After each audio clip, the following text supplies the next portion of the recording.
주님께 영광 존귀 찬양 드려 우리 모두 전하리 그 위대하심을 주님께 영광 존귀 찬양 드려 우리 모두 전하리 그 위대하심을. 아멘.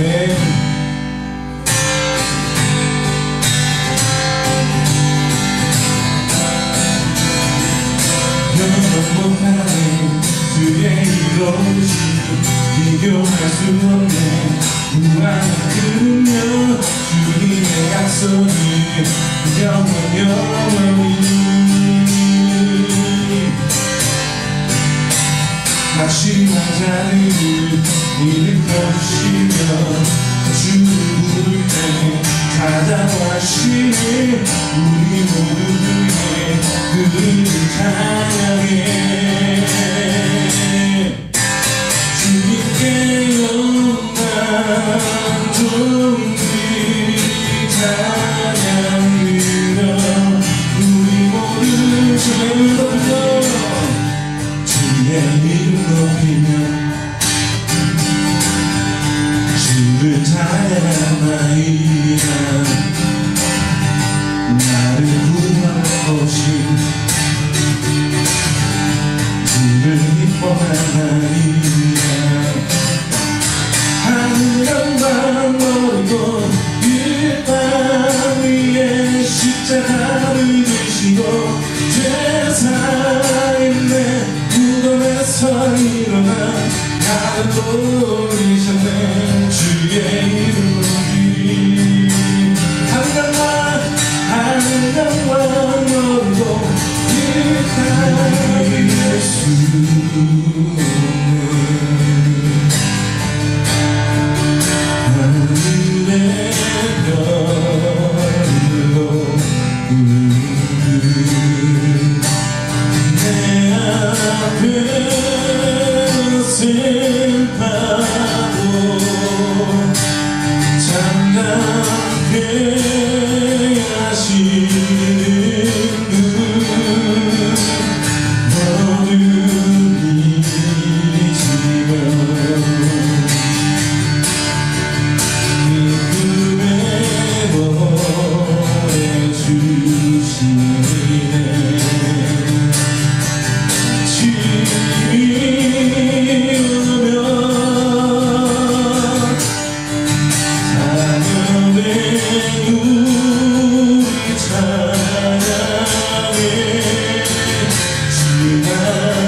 오늘 주시는 주님의 말씀은 사도행전 4장 32절부터 35절까지 말씀입니다.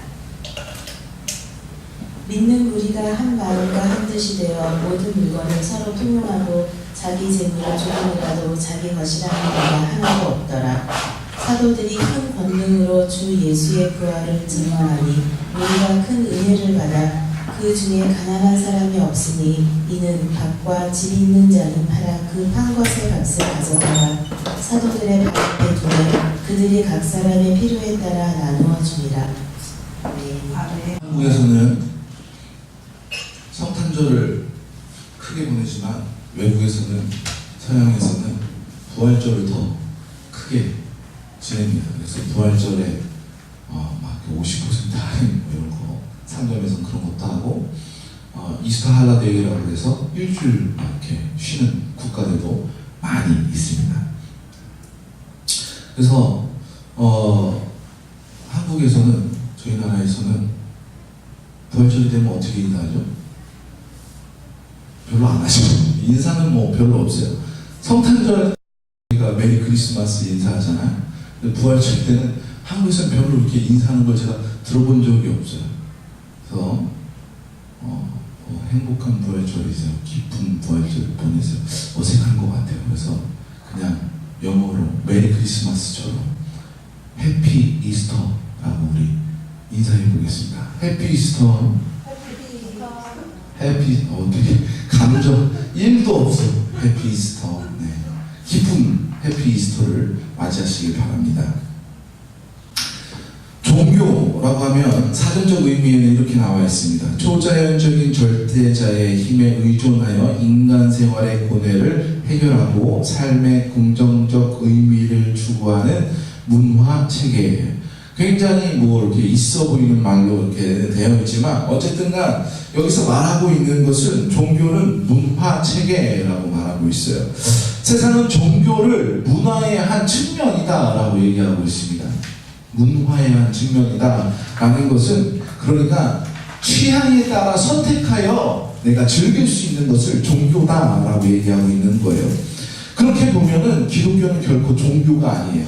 왜냐하면 세상이 말하는 종교는 삶의 한 부분에 국한되어져 있기 때문입니다. 기독교는 하지만 삶의 한 부분이 아니라 삶 전체가 기독교가 되기 때문에 세상에서 말하는 종교와는 맞지 않는다라고 저는 말씀드릴 수 있겠습니다. 그렇게 얘기할 수 있는 이유는 우리에게는 부활이라는 다른 종교에는 어떤 신화나 격언이 아닌 역사적 사실이고 현실로 나타낸 증거들이 우리에게 분명히 있기 때문입니다. 그리고 그 부활로 인하여서 삶 전체에 전달되고 변화되는 증거들이 나타내지기 때문입니다. 그리고 역사적 사실이라는 것은, 그 현실이라는 것은 반드시 그 증거가 존재하기 마련입니다. 오늘 말씀에서 우리는 그 부활의 증거들을 한번 살펴보았으면 좋겠어요. 첫 번째 증거는 변화된 심령입니다. 강력한 증거들은 사람의 변화를 통해서 나타나는데, 오늘 본문을 보면은 각자 자기 자신들의 재산을 다 내놓아서 통용하도록 하는 결단을 하고 있는 것을 볼 수 있어요. 이런 결단은 보통의 결단이라고 할 수 없겠습니다. 또 한 사람의 결단도 참으로 대단할 텐데, 한 교회가, 한 공동체가 전부가 이렇게 결단하고 실행하고 있다라는 것입니다. 이런 것을 어떤 외향적인 결단이다라고 볼 수도 있겠지만, 외향적인 실천에 있어서 각 사람마다의 그 마음의 중심의 결단이 없어서는 되지 않는다라는 것입니다. 34절에 보니까 이들 중에는 가난한 이들이 하나도 없었다라고 말씀하고 있는 것을 볼 수 있어요. 이들이 자기의 재산을 내어놓는데 구멍가게의 수준, 월세 보증금, 전세 보증금의 수준이 아니라 밭과 집을 팔았다라고 말씀해서 분명히 말씀하고 있는 것입니다. 부활이 만약에 신화나 가짜였다면, 그냥 사람들의 말로서만 전해내려오는 구전이었다면, 한 사람에게나 몇몇 사람들에게 그냥 감동이 되는 일이 되었을 수 있었을 거예요. 그런데 부활이 본 사람이 있고 그 증거자가 많이 있고 사실이다라는 소리를 여럿이 했기 때문에 이것이 역사적 사실로 이들에게 전해져 있고, 공동체의 모든 사람이 그에 감명받고 은혜되었고 그 삶의 결단이 되었다라는 사실입니다. 집과 밭을 다 팔아서 내놓았다라고 말하는데, 밭은 무엇입니까?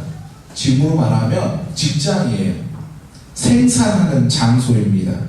생명의 근원이라고 할 수 있어요. 사람들이 그것을 통하여서 먹을 것을 얻게 되는, 내가 쉴 곳을 마련할 수 있는 생산지가 되는 생산 라인이다라는 것입니다.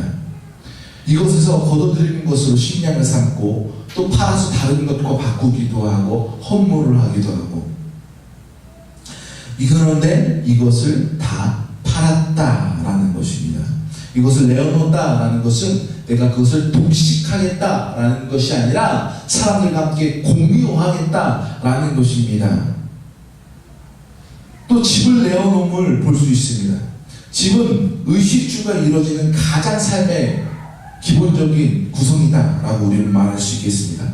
그런데 말씀을 보면 이들이 내어놓은 것을 집이라고 분명히 얘기하고 있어요. 집은 건물이에요. 가정이 아닌 집. 이것은 우리가 가정은 집이 없어도 지켜질 수 있어요. 그런데 이들이 내어놓는 것은 가정을 내어놓는 것이 아니라 내가 건물을 내어놓았다라는 것입니다. 그럼 이들은 어디에서 거해야겠습니까? 그들의 공동체인 교회에서 거해야겠죠.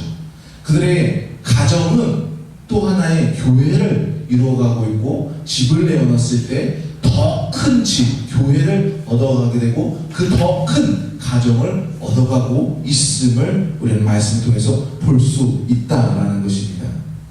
이렇게 집과 밭을 내어놨다라는 것은 그 삶의 근간을 다 내려놓았다라는 것입니다. 자기 삶의 안과 밖을 다 내어놨어요. 우리는 밖에서 일하는 사람을 박사람이라고는 안 하고 박간년반 이렇게 얘기하죠. 그리고 집에 있는 사람을 안사람이라고 얘기하잖아요. 그래서 저는 제 아내를 박간사람이라고 하고 제가 안사람이라고 얘기해요. 어쨌든간 이렇게 밭과 집을 내어놓았다라는 것은 안팎을 다 내어놨다라는 것입니다. 그 사람의 삶의 모든 근간이 되는 것을 다 내려놓았다라는 것이에요. 이전에 우리가 세상을 의지하였다면, 우리가 이전에는 세상을 의지하여 살아갔다면, 이제는 내가 그것을 내려놓고 이제는 온전히 하나님을 의지하여 살아간다라는 의미가 될 수 있다라는 것입니다. 이것이 그들의 신령 가운데 강하게 내린 결단이 그 증거라 말씀드릴 수 있겠습니다. 두 번째 증거는 그들의 욕심이 사라졌다라는 것입니다. 32절 후반에 보면 자기 재물을 조금이라도 자기 것이라 하는 이가 하나도 없었더라 라고 말씀하고 있어요. 사람들은 다 다르죠. 개성이라고 하죠. 하나님이 다 다르게 지었어요. 외모도 그렇고요, 성격도 그렇고요, 삶의 방향이나 환경이나 모든 것이 다 다릅니다. 지금 이 순간에도 여러분에게 같은 말씀을 증거하고 있지만 여러분의 삶에 나타나는 모습들은 다 다를 거예요. 여러분이 받아들이는 모습도 다 다른 겁니다. 가난한 이가 하나도 없었다라고 성경에서 말씀하고 있지만 그들의 재산이 다 동일했다라고 얘기하고 있지는 않아요. 어떤 사람은 조금 더 많이 했을 것이고 어떤 사람은 조금 적게 하는 이가 있었을 것입니다. 어떤 이는 내가 더 많이 내놓았다라고 말하고 싶은 사람도 있을 것이고 내가 조금 덜 내서 내가 부끄러워하는 사람도 있을 수 있겠습니다. 그리고 누군가가 내어놓은 물건을 사용할 때, 내어놓은 재물을 사용할 때 저것은 내가 내어놓은 것이야 라고 말하고 싶은 마음도 있었을 것입니다. 그런데 오늘 말씀을 보면 그런 사람이 하나도 없다라는 것입니다. 한두 사람, 세네 사람이 그런 것이 아니라 공동체의 모든 사람이 그랬다라는 것을 우리는 집중해서 볼 필요가 있어요. 우리는 이것이 우리 현실적인 삶에서 거의 불가능하다라는 것을 우리의 삶을 통해서, 우리 사회의 모습을 통해서 우리는 알 수 있어요. 어떻게 내 것을 다 내어놓고 다른 사람이 사용할 때 한 번도 티를 내지 않을 수 있을까? 공동체에 한두 사람이 아니라 모든 사람이 그거에 대해서 아무것도 얘기하지 않을 수 있을까? 이게 가능한 일인가? 이게 어렵다라는 것을 우리가 알 수 있는 예는 감리교의 창시자이신 요한 웨슬레 목사님께서도 교회 공동체에서 이렇게 동일하게 이 초대교회 모습을 공동체에 그대로 적용하고자 그들의 모든 소유를 팔아서 교회에 놓고 필요한 사람들에게 나눠줬어요. 실질적으로 요한 웨슬레 목사님께서 교회에서 그렇게 했습니다. 그런데 얼마 가지 못해서 이것이 와해 됐어요. 왜 그랬을까요? 내먹고자 하는 사람보다 쓰고자 하는 사람이 더 많았기 때문이에요. 사람들의 마음은 그것입니다. 우리 연약함이 이렇게 드러나요. 그런데 오늘 말씀에 보면 놀랍게도 어느 누구도 자기 것이라 주장하지 않고 저것은 내가 내는 것이야, 네가 쓰는 건 내가 한 것이야, 나는 더 많이 내놓았어, 나는 좀 적게 내서 부끄럽다 라고 말하는 이가 하나도 없었다라는 것. 이거는 그냥 표면적으로 우리가 그렇구나 라고 하고 넘어갈 것이 아니라 엄청난 변화라는 것입니다. 그런데 이것이 어떻게 부활의 증거가 될 수 있었을까요? 왜냐하면 첫 번째 이유는 33절에 직접적으로 이렇게 언급하고 있어요. 사도들이 큰 권능으로 주 예수의 부활을 증언하니 무리가 큰 은혜를 받아. 그 다음에 이 사람들의 삶이 그렇게, 심령이 그렇게 변화되었다라고 말씀하고 있기 때문입니다. 구약과 신약에 보면 사람들이 은혜를 받아서 변화되는 케이스가 많이 나오지 않습니까? 그러나 부활로서 이렇게 증거로 나타나고 있는 이 교회의 모습을 보게 돼요. 우리가 볼 수 있는 것은 사도행전 2장에도 동일하게 이렇게 말씀하고 있어요. 오순절 성령의 강력한 그 임재가 일어나지 않습니까? 성령님이 임하시고 사람들이 방언을 하게 되고 각자의 나라의 말로 얘기하는데 또 자기 나라의 말로 각자 알아듣게 되는 놀라운 역사가 일어납니다. 그러고 이어서 베드로가 설교를 하게 되죠. 2장에 보면 그 2장의 내용 가운데 어떤 설교가 있습니까? 바로 부활하신 예수 그리스도의 역사를 선포하고 있고 그를 믿어 구원에 이르라 라고 선포하고 있다라는 것입니다. 이 부활의 설교를 하고 난 다음 어떤 일이 일어나겠습니까? 2장 42절에서 47절까지 제가 읽어드리겠습니다. 그들이 사도의 가르침을 받아 서로 교제하고 떡을 떼며 오로지 기도하기를 힘쓰니라. 사람마다 두려워하는데 사도들로 말미암아 기사와 표적들이 많이 나타나니 믿는 사람이 다 함께 있어 모든 물건을 서로 통용하고 또 재산과 소유를 팔아 각 사람의 필요에 따라 나눠주며 날마다 마음을 같이하여 성전에 모이기를 힘쓰고 집에서 떡을 떼며 기쁨과 순전한 마음으로 음식을 먹고 하나님을 찬미하며 또 온 백성에게 칭송을 받으니 주께서 구원받는 사람을 날마다 더하게 하십니다. 마찬가지예요. 사람들의 삶에 변화가 나타나고 있습니다. 오늘 이 초대 교회 공동체의 모습 속에서는 자기 것을 내려놓고 서로 통용했다라는 한 예로 볼 수 있겠지만 물질적인 것뿐만이겠습니까? 마음도 위로도 사랑도 그는 다 내어놓고 다 같이 나눴을 거예요. 이것이 바로 무엇입니까? 예수 그리스도가 살아갔던 그 방법과 방향인 줄로 여러분 믿으시기 바랍니다. 그들이 그렇게 모이기 힘썼고 함께 있을 때에 어떤 역사가 일어났습니까? 하나님을 찬미하게 됐더니 온 백성에게 칭송을 받았다. 누가? 그렇게 살아가는 삶이 변화된 사람들의 모습을 보니까 백성들이 보고 와 했다라는 거예요.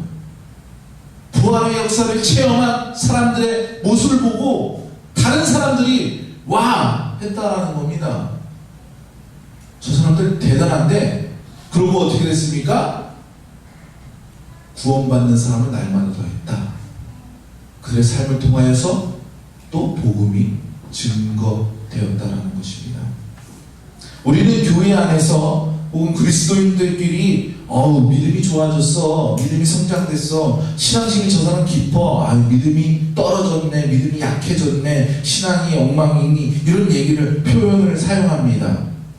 정말로 믿음이 좋아졌다라는 하는 그 모습, 신앙심이 깊어졌다 하는 모습은 바로 자기 삶의 근간이 바뀌어야 된다라는 사실을 오늘 말씀에서 보았으면 좋겠어요. 그냥 여러분의 재산을 저에게 주고 재산 나눠주겠다라고 여러분에게 그 재산을 달라고 드리는 말씀이 아니에요.